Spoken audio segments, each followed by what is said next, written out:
3支手煙酒俾阿姨偷走，我冇報警，直接趕佢走。佢一走，平家灑晒，嗰人摸親眼睇到我家阿姨將婆婆手煙要用嘅3支老酒攞走。我當場冇報警，我只係同佢講咗一句：你今日執嘢，即刻走。佢喊住執嘢，動作好快，好似趕時間咁。行到門口，佢突然停低，擰轉頭睇咗我一眼，嗰一眼令我個心有啲唔舒服。但我冇諗多，我只係覺得我冇做錯。直到後來我先知，嗰係佢攞走嘅根本唔止3支酒。如果你仲想聽落去，請你點個讚，等我繼續講落去。我叫陳克勤，今年67歲，佢仲未間鋪我守咗大半世。出面嘅人提起我哋屋企先諗到嘅永遠係我老公杜永輝。都話佢識做人最啦，朋友多，生意場上講一句說話，個個都俾幾分面子。但只有我自己知呢間鋪真正點樣生存落嚟，唔係靠佢把口，係靠我一筆一筆睇住啲數，一日一日穩住人心。我講嘢唔大聲，亦唔中意同人爭。我後生嗰陣，我喺廚房企得耐，到你年紀大咗，就喺櫃台後面坐。邊個嚟過？點過咩？邊個客人最近手頭緊？見個功課，雙高嘢唔老實，我都記得一清二楚。老客入門，有時未開口，佢就知佢今日係嚟食飯定係嚟借人情。但係呢幾年屋企人數就習慣咗另外一重人，對外傾嘢嘅係我老公杜永輝，及足應唔應承係杜永輝點頭。甚至連我個仔杜元海都覺得我只配合留喺後面數。有一次佢企喺櫃台邊，一路碌手機一路同我講：媽媽，你睇住間鋪就得啦，出面嘅事俾老豆去傾。而家做生意講嘅係速度，唔係好似以前咁慢慢睇。我抬起頭睇咗佢一眼，冇出聲。佢以為我冇脾氣，其實唔係，只係太清楚。但啲話講早咗冇人聽，等到件事真係執到嚟，人先知邊個睇得準，邊個只係口甜舌滑。登浦林之言都一樣，佢個腦轉得快，手腳快，最中意講下啦。佢晒人話呢間鋪太舊，話餐牌佬，話做法慢，話而家呢個年代淨靠老客頂唔住，遲早要轉型。佢講嘢好直接，有時當住我面就話啊嘛，唔係我講，你哋呢一代做生意太靠感覺，而家要睇平台、睇數據、睇曝光，唔可以再守舊。我都係冇應佢。我知佢唔係呸，佢只係覺得舊嘅嘢都應該讓位，但佢唔明，有啲嘢舊唔代表冇用，有啲嘢可以趁幾十年，唔係運氣，係有人死手。奶奶顏算我就識，佢今年85歲，打口嚟過把刀。後生嗰陣，佢跟住爺爺擺流水席，一雙手由朝早忙到半夜，靠一鍋醬一鍋湯，將呢頭家由窮日子撐起嚟。佢年紀大咗之後都唔方便，成日坐喺門邊挑剔人，話我老公唔穩陣，話袁海唔定性，話自然搞嘢太重，屋企人都嫌佢煩。只有我知佢對眼到腦都仲好弱。3年前我哋屋企請咗個阿姨叫周美蓮，佢唔係鋪頭嘅人，係嚟屋企照顧婆婆嘅。第一次見佢，佢着住一件洗到發白嘅衫，頭髮半白，手上面盡係做粗重嘢嘅痕跡。佢好少講嘢，我問一句佢答一句，唔會多講，亦唔會周圍望。嗰日我叫佢入廚房幫手，佢冇亂掂嘢，即係靜靜地企喺一邊等我開口。我叫佢切菜，佢切得整整齊齊。我叫佢煲粥，佢火候啱啱好。我睇人唔靠人講咩，我只睇細節，細節唔會益人。佢做事穩陣，行路輕，睇細路嘅眼神係真嘅。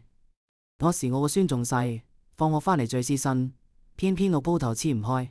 杜永輝由細又喺出面應酬，袁海同之前口話忙，都冇邊個真係可以每日接送。周美蓮嚟咗之後，屋企先終於有翻個樣。婆婆想食咩，佢記得酸邊羊再唔食，佢都記得。佢會喺晏晝準備一細碟生果，切到方方正正。孫做功課做到煩，佢都唔催，只係擺杯暖水過去，細細聲講一句，飲啖水先慢慢食。有時我喺鋪頭返嚟，企喺門口聽到佢喺客廳細細聲氹細路，個心會莫名其妙安定啲。人到咗我呢個年紀，好少會真心信一個愛人，但周美蓮我後嚟佢真係信咗。佢嚟我哋屋企唔夠一年，有一次夜晚突然間眼紅紅打電話俾我，佢只話個孫女出咗事，要一筆錢，其他咩都冇講。我睇完咩都冇問，只係喺收袋拎咗5萬人，第二日直接塞到佢手。佢見到疊錢，眼淚即刻流落嚟，嘴裏一直講太太，唔該呢筆錢我第日一定會還。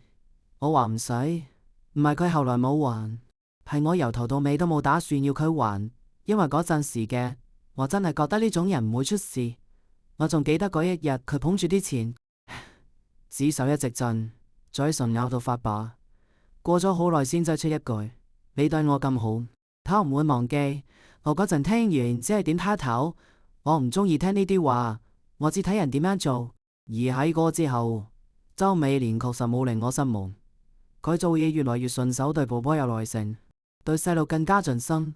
間中我要遲啲返屋企，佢會將晚飯先領住。到咗過節，我塞多啲利是俾佢，佢成日推話唔使，我硬塞俾佢，佢就低頭收低。第二日做嘢更加落力。所以後來件事真係發生嘅時候，我唔係接受唔到佢偷嘢，我係接受唔到，我以為自己睇準嘅人竟然都會變。嗰排鋪頭已經開始有啲唔平靜，唔係生意差，啱啱相反係生意太好。後嚟有人嚟傾合作，話要幫我哋做品牌。個仔到沿海，聽佢好興奮。老公杜榮輝本身中意交朋友，俾人講多兩句心就喐咗。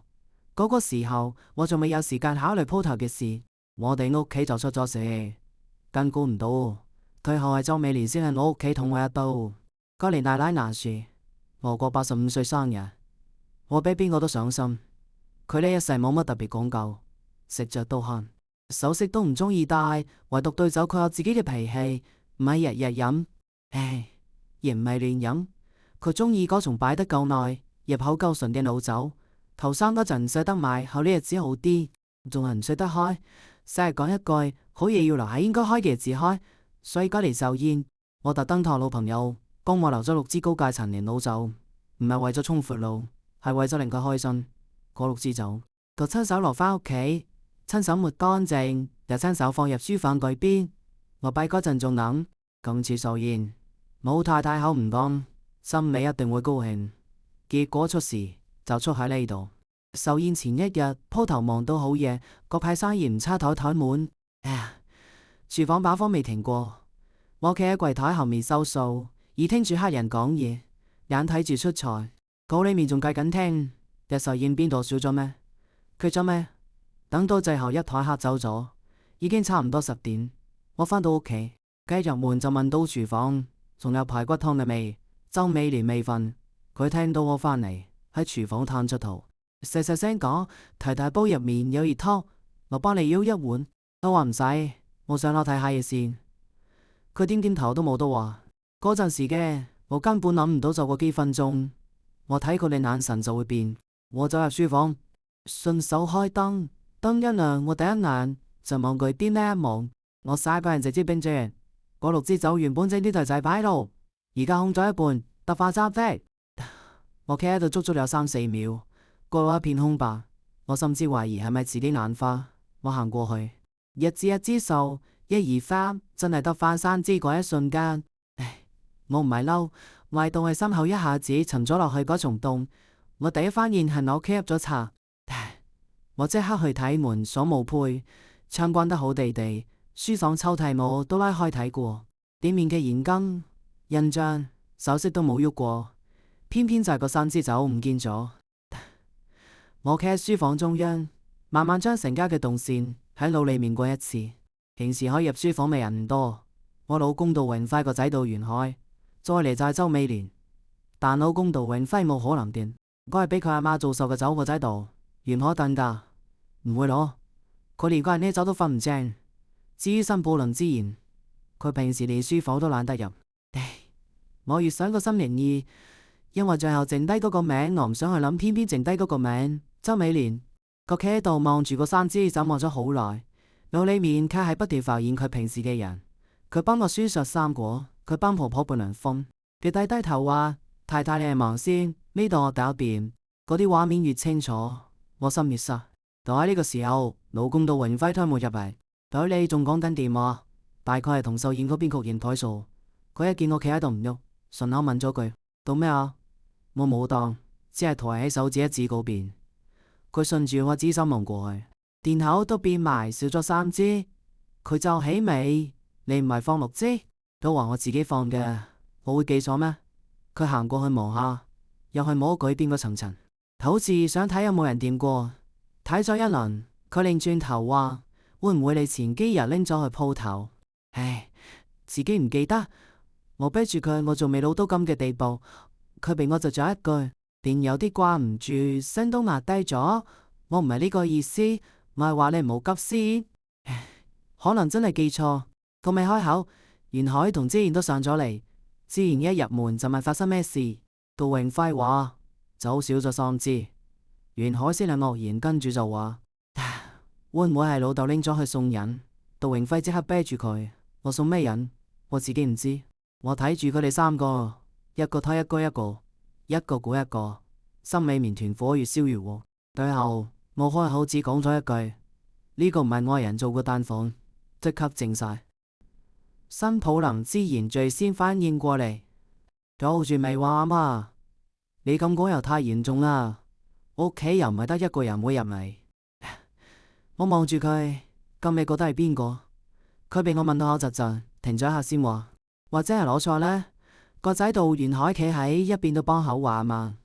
你唔好諗咁多住，可能真係唔會。再講，聽日就壽宴，而家鬧大有咩好搶？老公杜榮輝都跟住講：係啊，而家最緊要係聽日唔好出亂子，有咩事聽日過後再講。我望住佢哋3個，只覺得心更凍，走唔見咗佢哋諗嘅係冇出亂子，不在意嘅喺呢個屋企已經有人咁伸手，而佢哋冇一個人企喺我呢邊。我冇再同佢哋嘈，我只係行過去將剩低嗰3支酒重新擺好，然後一看過去。過咗好耐，我先淡淡講咗一句：好啦，聽日過後再講。之然好似鬆咗一口氣，擰轉身就走。袁海都低頭睇手機。等住件事已經過去，只有杜榮輝扭咗我2眼，大概想講啲咩，之後都冇講。佢哋走晒之後，我一個人企喺書房，燈照到人影都發呆。我好清楚呢件事冇可能就咁算數，唔係因為嗰3支酒櫃，係因為呢下新入嚟嘅唔係鎖，係心。偷走嘅人知道酒擺喺邊度，知道係壽宴要用嘅，亦都知道幾時攞最唔容易被發現。呢種事最恐怖嘅，從來唔係少咗嘢。係你忽然發現屋企有個人，已經唔係你以為嗰個人。我熄咗書房嘅燈，慢慢行落樓。周美蓮仲喺廚房，背住我企喺不鏽鋼台前切生果，都起刀落，動作仲係同平時一樣穩。佢聽到我落嚟，擰轉頭細細聲問我：太太個湯要唔要我幫你熱一熱？我望住佢，冇即刻答。佢塊面好平靜，平靜到令我心寒。我第一次覺得呢個人，我可能從來都冇真正睇透過。嗰晚我咩都冇講，但心裏面已經有咗決定。第2日一早，我要親自睇閉路電視，我要知道底係邊個喐咗我蒲過壽宴嘅酒。嗰晚我閉上眼，就會諗起個3支酒，再陣開眼，又會諗起周美蓮企喺廚房切生果嘅背影。太穩得唔尋常，一個真係做咗虧心事嘅人，點都會亂少少。眼神會閃，講嘢會飄，手腳都會急。但佢冇，佢就係同平時一樣細聲細氣，該做咩做咩，連碗排骨湯都仲記得幫我捻住。呢個反而令我更加瞓唔着。第2日一早，我比平時早起身，天未完全光，個面有啲濕。廚房嗰邊已經傳來煲蓋碰撞嘅聲。周美蓮起得比我更早，照舊整緊早餐，薄薄啲藥塊放喺細碟旁邊，輸啲水壺都已經裝滿水。佢一見我落樓，都係嗰句：太太，你今日咁早？我望住佢喺呢點下頭，佢點下頭冇得問，而係咁，我心越沉。我知道我唔可以再等，但壽宴在眼前，屋企一大棚人，鋪頭又黐唔開我，唯有將呢啖氣先忍住，照上去鋪頭將要做嘅嘢做晒。壽宴嗰日，我面上冇露出半點唔妥。該笑嘅時候笑，該招呼嘅時候招呼，連婆婆都睇唔出。我心口壓住嚿石頭，沙場壽宴我都似冇事人等。但我越係揾，心裏面團火就越燒。我一直等，等客人走，等屋企靜，等到我可以一個人將段閉路電視睇飯，一直等到第二晚鋪頭收工，屋企嘅人各自返房。我先有部手機出嚟，客廳只開咗一盞細燈，燈光黃黃地，照到梳化變得舊舊地。我一個人坐喺度，手機放喺大髀，手指卻停咗好耐冇即刻撳。我唔係經睇，我係經睇完之後連最後一丁點睇中，你連揾理由嘅機會都冇埋。但有啲嘢唔睇唔得，我深吸一口氣，終於打開咗閉路電視，畫面先彈出嚟嘅係客廳，再嚟係玄關，最後我撳入書房嗰支鏡頭。嗰支鏡頭我舊年自裝，唔係為咗防邊個，只係年紀大手頭得少，有啲嘢都要防一防。書房裏面平時冇人逗留太耐，所以嗰支鏡頭我好少認真睇。嗰日我將時間拉翻去，一點一點向前翻，前面幾個鐘書房都好靜，有時候我入去攞嘢，有時候個仔讀完可以入去揾資料。嗰日嚟就冇人，我望住個畫面，眼越來越澀，但手指冇停過，一直翻到4日前嘅下晝。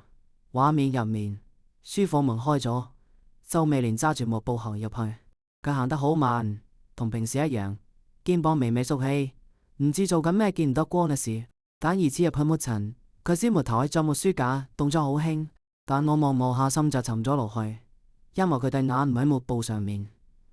佢一路望住個機支走，冇一晚半兩下，個我一晚又擰過去抹書櫃，嗰重樣唔知信手經過，似喺度等，似喺度猶豫，更似喺度逼自己落決心。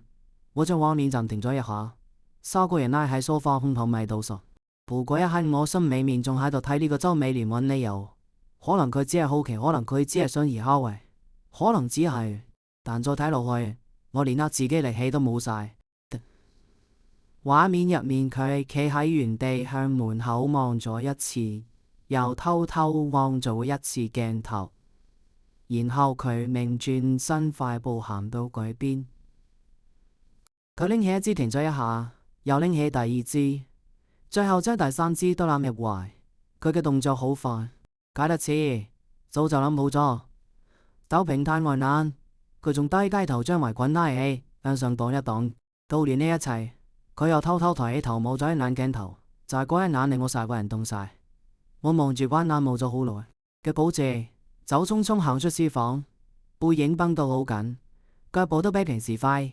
門關上之後，書房又空咗畫面，靜到好似咩都冇發生過。但我三個人已經坐唔住，我放低手機，過咗幾秒，又攞起嚟就睇一次，都係個第三次、第四次、第五次，無論我睇幾多次都係佢。嗰一氣，我唔係嬲，我係心寒。我對佢咁好，我當佢自己人，我連佢孫女出事都冇得問一句，直接將錢俾佢。結果佢回報我嘅係呢一下，我坐喺梳化，手仲揸住手機，成身發冷。我突然諗起有一日晏晝鋪頭太忙，我趕唔到返屋企，佢傳信息俾我話婆婆今日胃口唔錯，食多咗半碗粥，又話孫下晝要交勞作。最後更補得一句，太太你忙，你屋企有我。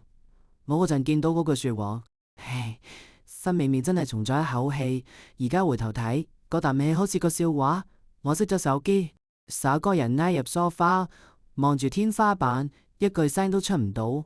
客廳好靜，牆上個鐘一格一格向前行。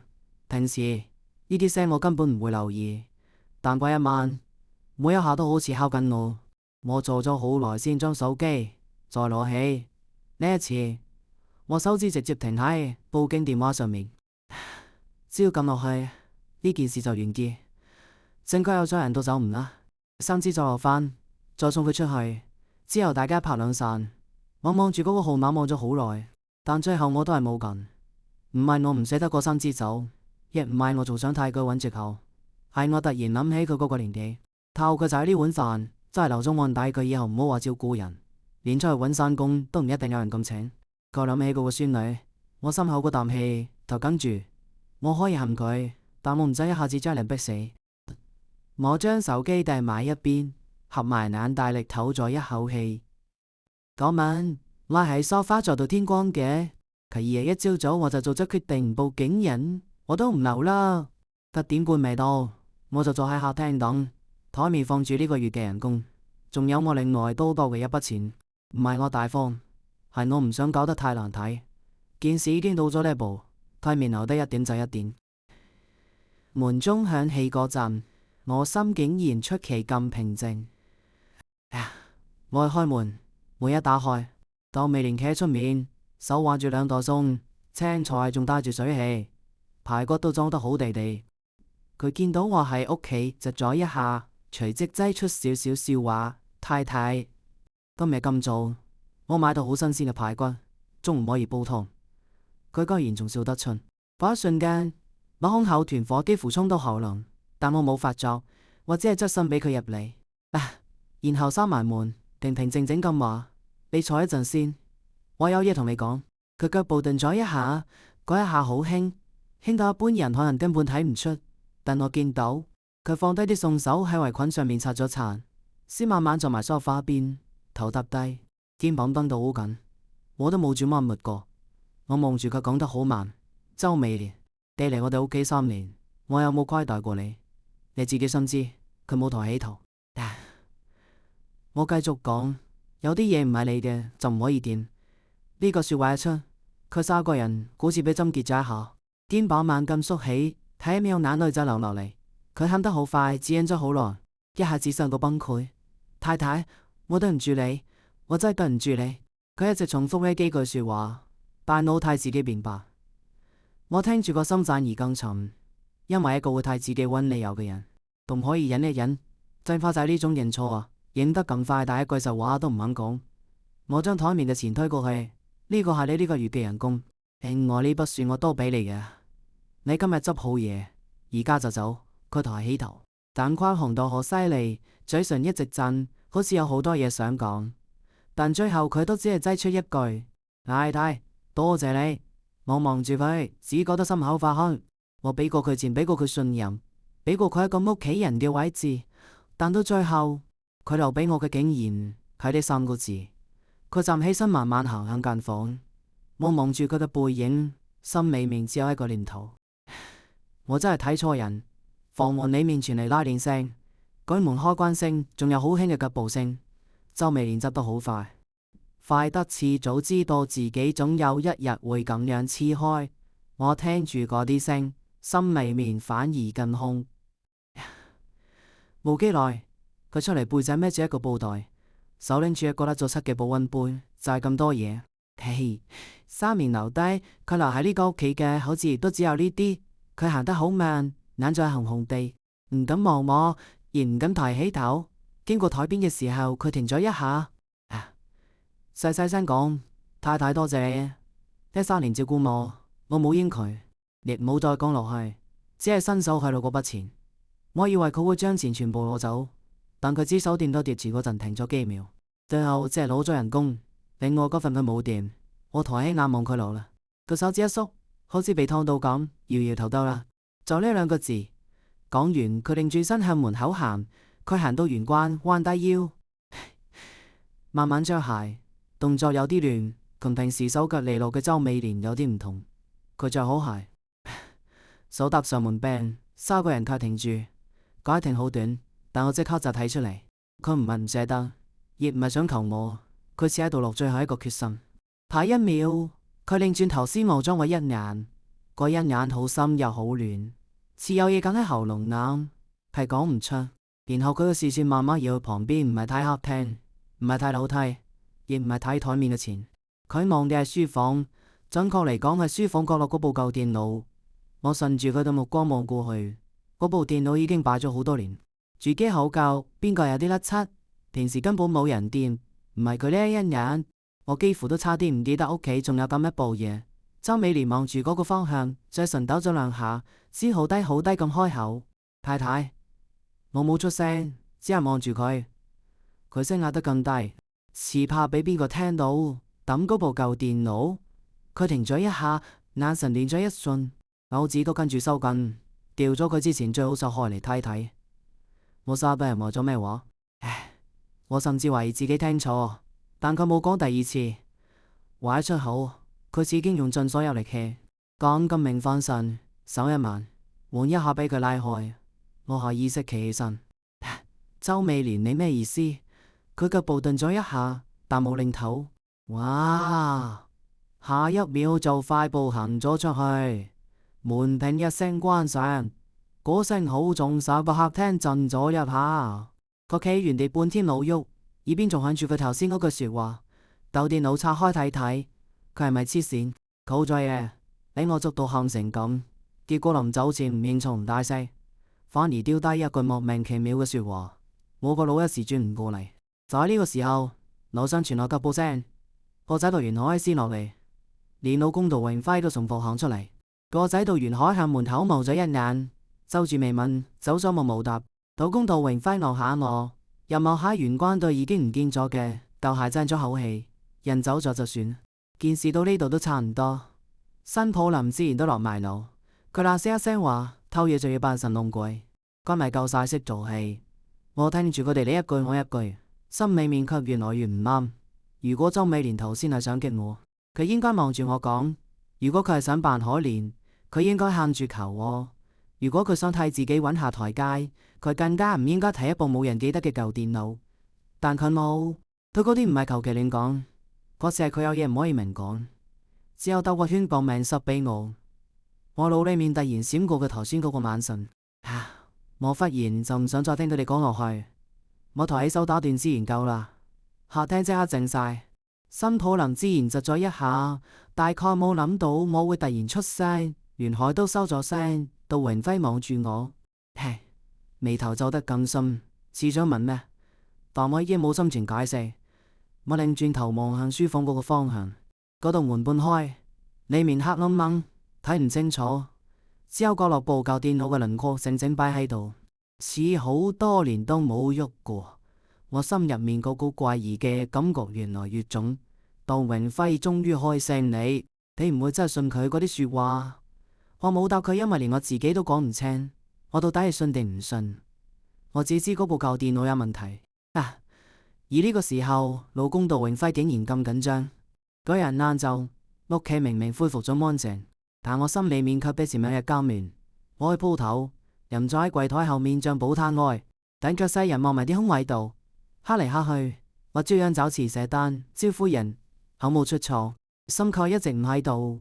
我腦裏面反覆都係嗰一幕。佢行到門口停下，望我一眼，加望書房，然後擘大聲話：嗰部舊電腦掉咗個之前，最好拆開嚟睇睇。我淨諗，地面除咗以前嘅舊箱，舊檔案仲會有咩？我越想越煩，越煩越覺得唔妥，但真係要講邊度唔妥，我又捉唔住。嗰晚我返到屋企之後，喺書房門口望咗好耐，門裏面好靜。但係書底嗰部舊電腦都同平時一樣，塵都係嗰層塵，光都係咁暗，睇落咩都冇變。但唔知點解，我就係覺得有啲嘢已經變咗，而且嗰種變化唔係由今日開始。我突然諗起一件事，係前幾年婆婆仲未咁老嘅時候，都係喺鋪頭有人送咗一支好酒。話擺咗好多年，我值錢，大家圍住睇都話好。我嗰陣都覺得稀奇，問佢要唔要開，婆婆冇出聲，只係望咗一眼。佢叫人倒咗少少出嚟，同手斷地聞咗一下，冇急住飲。過咗幾秒，佢先抿一啖，然後就放低。我問佢點樣，佢只講咗一句就擺得落會沉。我嗰陣聽唔明啫，笑住話呢個唔係好事咩？佢望住我，慢慢補多一句：豆擺得落會唔會變味？開咗自知。好定鋪人亦係咁，平時睇唔出，遇到事就知。講完佢就冇再講。我嗰陣只當佢囉嗦，根本冇放心上。但嗰一晚我企喺櫃台後面，手仲撳住個酒瓶，忽然就諗起佢嗰句說話：酒會尋人都會。我心猛咁一皺，我講唔清邊度唔妥，只係突然覺得周美蓮把生豬就好似冇咁簡單。嗰晚屋裏面好靜，我冇開燈，直接行到書房門口，門半開，裏面黑掹掹，角落部舊電腦靜靜擺喺度，一動不動。我企喺度望咗好耐，心裏面嗰個說話一直要叫走佢之前，最好拆開嚟睇睇。我終於發現我唔係唔信佢，我係唔敢信。我伸手輕輕將書房門推開咗少少，不希我心入面好清楚，我一踏入去，呢件事就翻唔到轉頭。我喺書房門口企咗好耐，最後都冇揸，我一個人撐唔穩。第二日，我一直影到晏晝，鋪頭稍為空啲，我先將個仔到沿海叫到後面。佢一入嚟仲以為我要同佢講鋪頭嘅事，手機都仲揸住。啱啊，咁咩？我望住佢，直接話今晚早啲翻屋企幫我拆樣嘢。佢愕然，拆咩？我話書房嗰部舊電腦。佢第一個反應就係皺眉，嗰部唔係一早配咗咩？我知，我望住佢，你翻嚟拆就係。佢大概聽出我語氣唔啱，冇再多問，只係望咗我兩眼，低低聲話好。佢係過得特別慢，我一邊做嘢一邊等天黑，等到鋪頭收工，等到最後一台黑走，等到啲碗碗碟碟收好地都拖過，我心裏面個啖氣反而吊得更高。翻到屋企，杜永輝未返，之前帶住細路喺樓上，婆婆已經瞓咗，晒個家閒得安靜。個仔到沿海比平時嚟得早，一入門就問我而家拆，我點頭。而家佢一邊除鞋一邊做晒笑做緩和氣氛。阿媽，佢唔會就係俾咗美蓮嗰句說話蝦到啊？我冇笑，我唔係俾佢蝦到，我係覺得唔妥。佢聽我咁講，面上嘅輕鬆葉慢慢收翻。我哋兩個一前一後入咗書房，書房門一關，出面嘅聲就都遠咗。袁海行到角落，將嗰部舊電腦搬出嚟，摸低睇咗兩眼，伸手一摸，摸到一手塵，真係好耐冇掂過。我企喺旁邊冇出聲，佢大概亦俾我睇到有啲發毛，收起咗頭先嗰種唔當一回事嘅樣，擰轉身去雜物櫃揾工具。螺絲批拎出嚟嗰陣，我心跳得好勁。嗰部電腦我睇咗8年，但我從來冇諗過有一日我會咁樣企喺旁邊等佢開頭。沿海貓低線拔線，過擰螺絲，老機器就係老機器，螺絲有啲生鏽，邊個都卡得好實。佢將側板慢慢撬開，咔嚓一聲，沿海低頭望住，仲順口講咗一句：呢部真係要丟啦。但下一秒，佢三個人就唔喐。我即刻問做咩事，佢冇應我，只係踎喺度望住入面，面色一點一點變差。我心一沉，即刻行前一步。沿海到底做咩事？佢先抬起頭，聲壓得好低。阿媽，呢度多咗嚿嘢。我細個人一係驚住，乜嘢叫多咗嚿嘢？佢冇即刻解釋，只係伸出手指俾我睇。我順住佢指手望過去，睇機殼裏面靠埋一邊好唔顯眼嘅位置，真係多咗一嚿黑色嘅嘢，薄薄地，唔似原本應該喺裏面嘅零件。佢收得好深，唔知細睇根本唔會發現。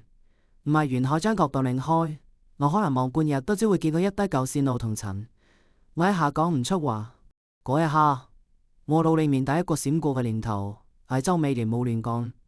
沿海將手伸入去，小心摸咗一下，就將隔籬啲線撥開睇，越睇佢面色越難睇。呢樣唔係原本嚟嘅，我哋屋企嘅電腦裏面冇呢一嚿。個喉嚨乾晒，你肯定？佢抬頭望我，點咗下頭。我肯定。講完，佢又低頭睇嗰幾條線。今次佢睇得更仔細，睇到後來連呼吸都慢咗。我企喺旁邊，指手一點一點發動。到底點啊？連海問問罪先開口。爸媽，呢樣唔係隨便塞入去嘅，呢嚿嘢係駁上去嘅。我聽唔明駁上去。佢點頭，支住嗰幾條線俾我睇。你睇呢度原本唔係咁。呢個人識得電腦入面啲線點走，亦都識得點樣收，先有辦法收成咁。佢講得越平靜，我心越涼。沿海仲喺度睇，我睇面越沉。阿媽，呢嚿嘢收喺度唔係要嚟處傷，亦唔係邊個無聊裝嚟玩。裝呢嚿嘢嘅人係有企圖嘅。我聽到呢句說話嘅時候，背脊一下寒起咧。連海貓喺度繼續低頭睇嗰嚿黑色嘢。突然佢抬頭問我屋企有冇舊嗰啲手提電腦。我愕然，舊，樓上雜物櫃仲有一部。你以前淘汰嗰部機已經放咗好幾年。外殼有啲花痕，電池都唔係記得。以前覺得係廢物，而家反而派上用場。嗰次手提電腦落嚟嗰陣，沿海已經將嗰嚿黑色嘢拆咗出嚟。佢比我諗嘅仲要細，薄薄一片，的陣陣，揸佢手，是一塊唔應該出現喺屋企嘅黑影。我望住舊嘢，手心一陣一陣冒汗。袁海將手提電腦放上台，插電開機，舊機列反應慢。畫面着起嗰陣，我同佢都冇講嘢，連呼吸都放輕。我企喺佢旁邊，望住佢將嗰舊嘢駁上去，插頭一接上，我心都提到喉嚨口。幾秒之後，畫面一閃，手提電腦發出一聲好輕嘅提示音。袁海低聲話有反應，我冇出聲，幾望住個熒幕。袁海撳咗一下，下一秒密碼框彈咗出嚟，鎖住咗。袁海望住個密碼框，面色比頭先更難睇，果然有鎖。我問佢開唔開到，佢冇講大話，事實常見嘅0000 1234都唔啱。但換其他電腦常用嗰幾重簡單密碼都係唔啱，每錯一次，熒幕就冷冷彈出一行字，睇到人心口發震。我突然諗起閉路電視，諗起佢偷走嗰人，最後黐開書房之前，鄧丁抬過一次頭。嗰一眼我前面已經睇過好多次，但我當時只顧住心寒，只顧住睇佢將酒抱住走，我根本冇去細想佢除咗偷走仲做咗呢。我即刻話等等。袁海抬頭望我，做咩？我望住個密碼框，心跳得好快。佢怪唔知攞走，佢仲望咗一眼鏡頭。袁海一時冇反應過嚟望鏡頭，我點頭，越講越快。係佢抱住走嘅時候抬起，求望過鏡頭。我當時只覺得佢心虛，但而家諗翻唔妥。袁海即刻將手從鍵盤移開。你又話佢可能留低咗嘢，我唔知。我話但我要再睇一次。我即刻去攞手機，手指因為太急，差啲連閉路電視都撳錯。書房裏面剩低舊手提電腦風扇轉動嘅聲，我將嗰段畫面重新調出嚟，拉到嗰一下午，勁海企到我旁邊一齊望實。畫面裏面，周美蓮同頭先一樣先活台，個書架繞來繞去望過幾支酒，再後嚟佢抱起3支酒，快步向門口行。呢一段我已經睇過好多片，但今次我唔睇酒，只睇過個人。佢行到門口嗰陣，果然停咗一下，然後佢抬起頭，直直望住鏡頭，個心口猛咁一跳停。袁海即刻將畫面住周美蓮嘅臉停喺熒幕上，眼神好亂又好急，唔係偷咗嘢怕俾人捉過重面，係似有嘢跟住，都未想講出嚟。我望住個畫面，越望越心寒。再後少少，袁海將畫面又推咗少少，喺一秒。我哋兩個都見到佢騰出一隻手對住鏡頭，俾咗3隻手指。我一下跟住，袁海都呆埋，佢呢度係咩意思？我冇答，因為嗰一刻我心入面已經炸開。3隻手指佢唔係亂比，佢係喺度話俾我知啲嘢。我腦裏面一下閃過好幾個數字，3月3號定係3個人？我一時捉唔住。袁海望住我，諗啊。你諗到咩冇？冇望住畫面嗰3隻手指，心跳得越來越重。突然之間，我諗到一個日子，周美蓮嚟我哋屋企嗰年，我有次幫佢填資料，寄過佢孫女嘅心印。後嚟佢就講5萬銀嗰陣，我又睇過一次。嗰個日子我仲記得。我即刻講咗一組數字。袁海望我一眼，你肯定？我搖頭。佢肯定試下啦。佢擰住身翻到台邊，將嗰組數字打入去。我企喺佢後面，連呼吸都唔等太大，抌落去嗰一刻，我心入面幾乎已經認定會失敗。結果下一秒，畫面忽然閃咗一下，我同袁海同時呆咗。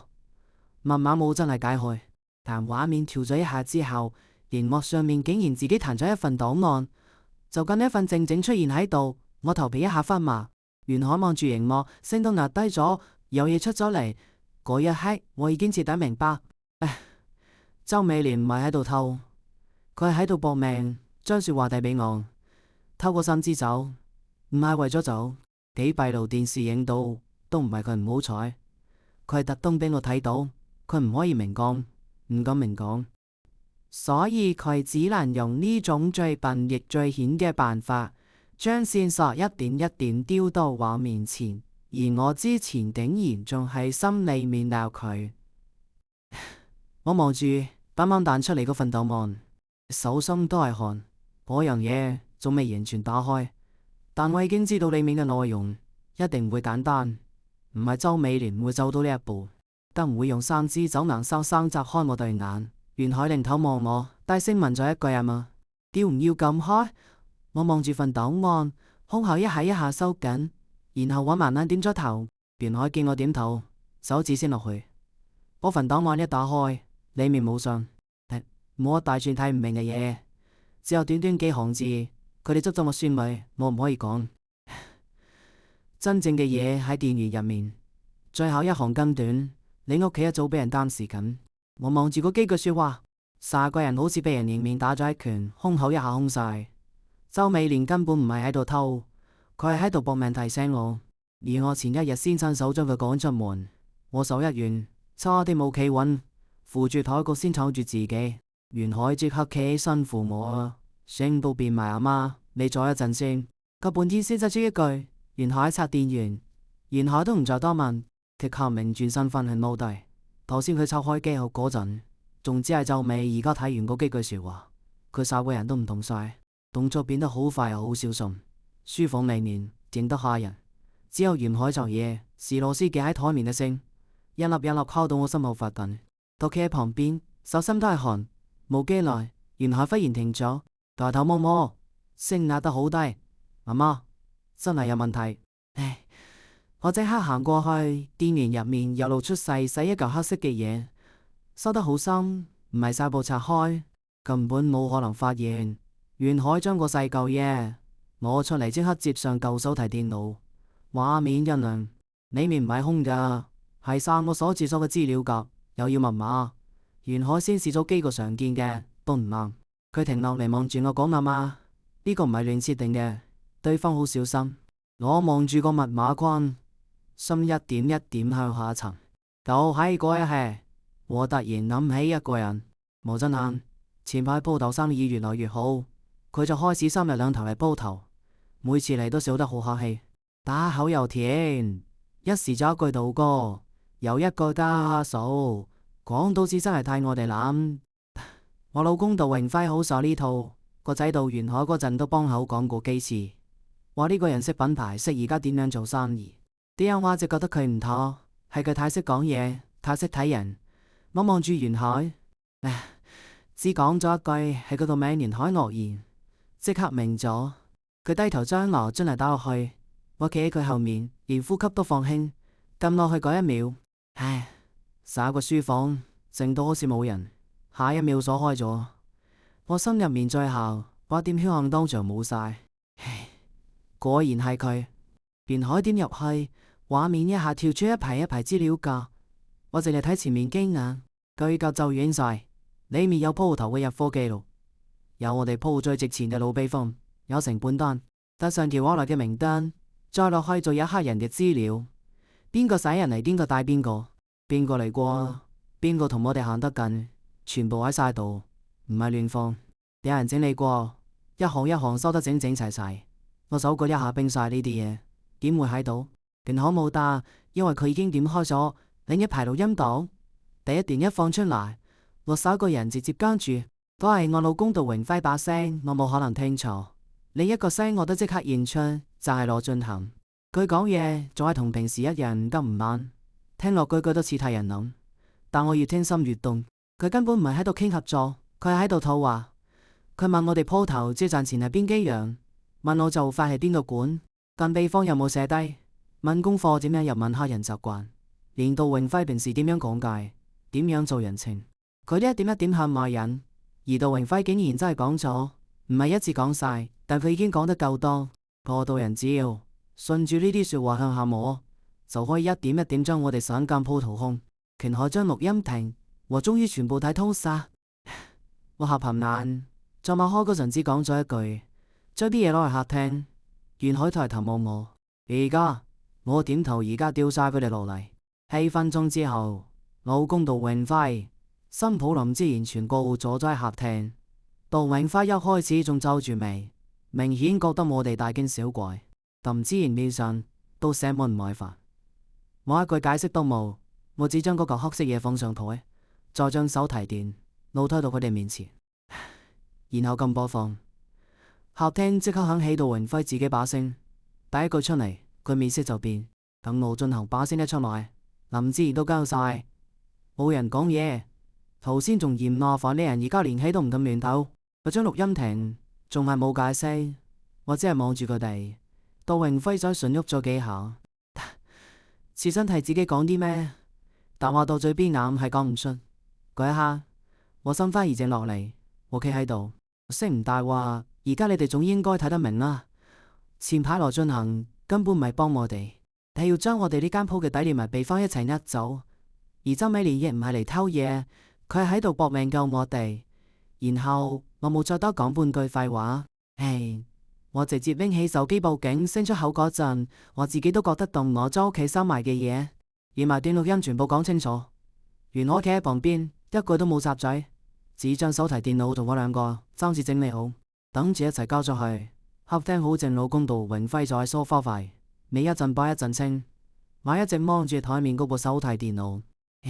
好似唔敢上前，睇到個門口話要幫我哋做品牌嘅人，早就喺度掘我哋間鋪嘅牆角，我都冇再睇佢。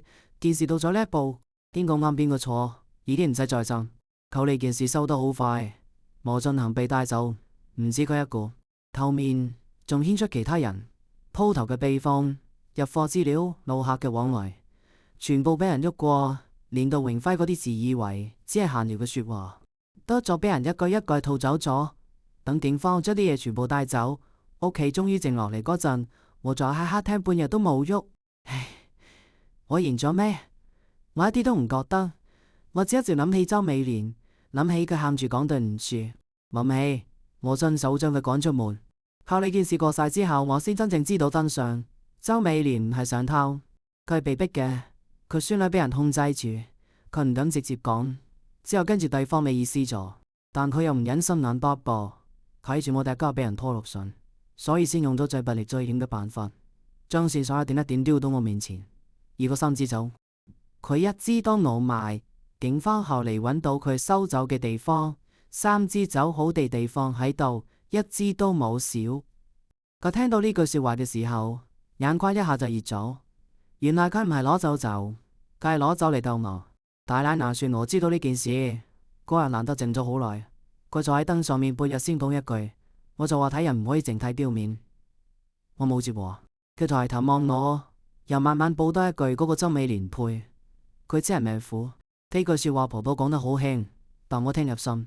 後來又過咗一排，我聽人講周美蓮返咗南部，佢冇再去人哋屋企做事，亦冇再提過3支酒。佢喺南島租咗一個細細嘅鋪面，賣肉粗飯同清湯。鋪唔大，生意都唔算熱鬧，但佢每日凌晨4點就起身開火，天未光，早上就先熱定。嗰日我一個人去咗，我企喺佢鋪門口冇入去。佢背住我喺爐頭邊望，頭髮白咗好多，背亦咁彎，但手仲係好穩。一碗肉粗飯，一碗清湯，佢做得安安靜靜，同以前喺我屋企廚房一樣。佢冇擰頭，我都冇叫佢，我只係企喺度望住佢，望咗好耐。望到最後，我忽然覺得有啲說話唔講都明。我慢慢擰住身支開嗰陣，心裏面只剩一句話：嗰3支酒，佢唔係攞走，而係佢攞嚟救我嘅。